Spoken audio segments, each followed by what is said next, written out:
Hey guys, this is Brian from the Music Factory, and there was a straightforward classic rock and roll riff that I'm going to show you guys today. And this is something you probably heard a million times from Jimi Hendrix to Jimmy Page to the Rolling Stones, and it's a real common sounding rock and roll riff. And it's a great one to know because not only does it help work on your technique and rhythm, it sounds cool, but it's also completely movable. And what I mean by that is you could change it into various different keys, and I'm going to show you how to do that today. So let's break it down. It's really based off your standard power chord, and if you don't know your power chords yet, I'm going to show you. It's just going to be a two-fingered chord that we're going to do, and we're going to do this all based around the key of B. So we're going to start here on the 7th fret and on our low E string, and then on the 9th fret with our 3rd finger, we're going to hit the A string, and together you have your power chord.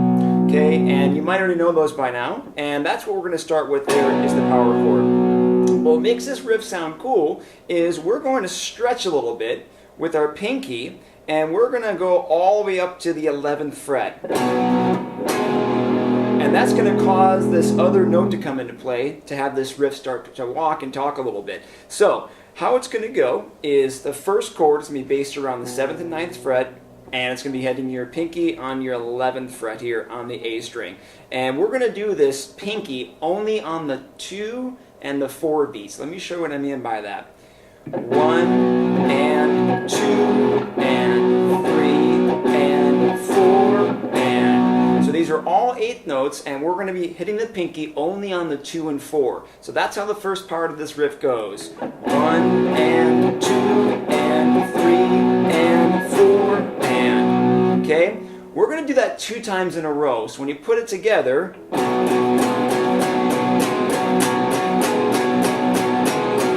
okay, now we're going to switch up the chord. We're going to go to the next chord right across the street. So what we're going to do is take these 2 fingers and just simply move them over to the next set of strings. So now you're going to have the 7th fret on the A string and the 9th fret on the D string here. And we're still going to use our pinky going to the 11th fret, doing on those 2 and 4 beats there. And we're going to do that also 2 times in a row. 1 and 2 and 3 and 4 and repeat it. 1 and 2 and 3 and 4 and that's the second part. Next part's really easy. Is you just go back to the first one again. So putting it all together so far, you got...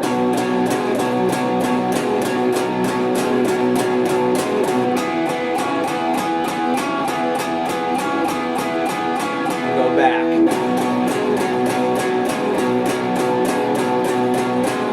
Okay, now this is where we're going to turn it around, and we're going to go to a whole different chord now, and we're going to climb up to the 9th fret, and we're going to take this on the A string, and then we're going to go to the 11th fret with our 3rd finger and cause the same shape, the same power chord shape, and we're going to do the same rhythm, but our pinky now is going to go up to the 13th fret. So it's going to sound like that. Same rhythm, only on the 2 and the 4 is your pinky going to hit that note like that. And that's going to only happen 1 time around. 1 and 2 and 3 and 4 and... Okay? After that, we're going to go back to that second one we did. And that's only going to happen 1 time. 1 and 2 and 3 and 4 and then go right back home to the first one where that only happens 1 time. 1 and 2 and 3 and 4 and... So let me put this together for you guys.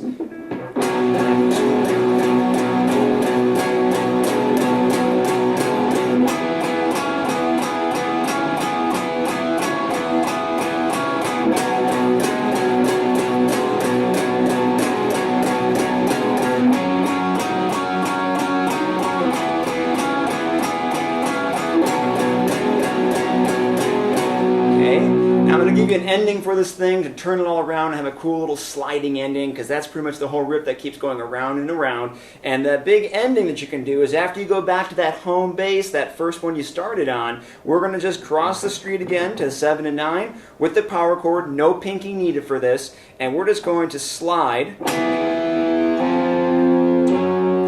frets up like that. I'll show you again. And that can take you right back to starting that whole riff again. So when you end the song, and it repeats. So again, you guys, this is a really classic, fun, great exercise to have your pinky strength come in, and it's completely movable. And what I mean by movable is you could take this whole shape of going from this to across to one down. You could do this in a different key starting up here, and it will have the same sound.